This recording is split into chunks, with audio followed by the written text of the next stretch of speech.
देखो, डाउनफॉल जैसा भी हो लेकिन कमबैक करते वक्त अगर आपके पास मनाहिल मलिक जैसा कॉन्फिडेंस ना होना तो ऐसे कॉन्फिडेंस का कोई फायदा नहीं है। जी हाँ, मैं एनी मोहतरमा की बात कर रहा हूँ, मनाहिल मलिक की, जिन्होंने 2 महीने पहले ही सोशल मीडिया को खैरबाद कह दिया था हमेशा के लिए। वजह आप लोग सब जानते ही होंगे, क्योंकि इनकी कुछ ऐसी नाजीबा वीडियो वायरल हुई थी जो शायद इन्होंने खुद वायरल की थी, या अल्लाह ही जाने के पीछे क्या ही कंट्रोवर्सी थी, लेकिन उसको ये डीप फेक वीडियो कह के या फिर अपनी वीडियो ना कहकर उसकी वजाहत देने में नाकाम रही थी। जिसने भी वो वीडियो देखी वो 100% श्योरिटी से कह सकता है कि ये कोई और नहीं, या फिर ये कोई डीप फेक वीडियो नहीं, बल्कि मनाहिल मलिक की थी।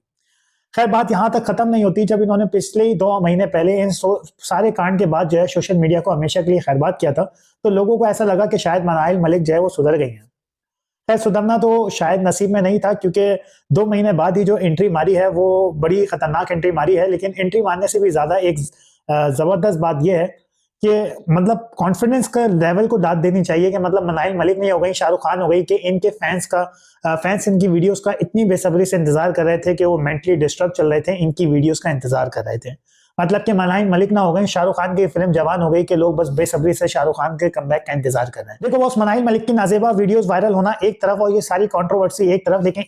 इसके बाद सारे कांड के बाद जो इन्होंने चोरी के बाद सीना जोरी करके दिखाई है वो एक तरफ। क्योंकि इसके बाद इन्होंने कई पॉडकास्ट करी, जिसके बाद इन्होंने अपने हेटर्स को कई जवाब दिए और अपने कैरेक्टर को सही साबित करने के लिए दूसरे लोगों के ऊपर इल्जाम लगाए और सोशल मीडिया को हमेशा के लिए खैरबाद कह दिया, और ये खुद भी अपनी उन वीडियोस की वजाहत नहीं कर पाई। लेकिन ये सारे मामला एक तरफ, मनाहिल मलिक का जो कॉन्फिडेंस इस वक्त चल रहा है, जो उन्होंने टिकटॉक के ऊपर कमबैक करा है, वही अपने सड़े हुए बाबासीरी जैसे इमोशंस के साथ जो उन्होंने कमबैक करा है वो एक तरफ। खैर,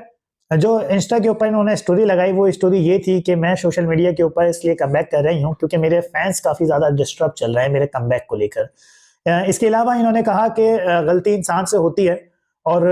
गलती को जो है वो इग्नोर कर देना चाहिए। अब मेरे को यहाँ ये बात समझ नहीं आ रही कि जब मनाहिल मलिक ने कई पॉडकास्ट के अंदर ये बात तस्लीम करी कि ये मेरी गलती नहीं है, ये सिर्फ और सिर्फ एक डीप फेक वीडियो है, तो यहाँ पर ये कौन सी गलती को तस्लीम करना चाह रही है, मेरी बात समझ से बाहर है।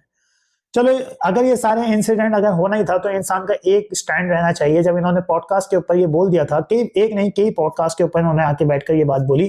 कि मैं ऐसे सोशल मीडिया या फिर ऐसे गंदे प्लेटफॉर्म के ऊपर रहना ही नहीं चाहती जहां पर इंसान की इज्जत ही ना हो, तो फिर अब इन प्लेटफॉर्म की इनको फिर से क्यों जरूरत पड़ रही है।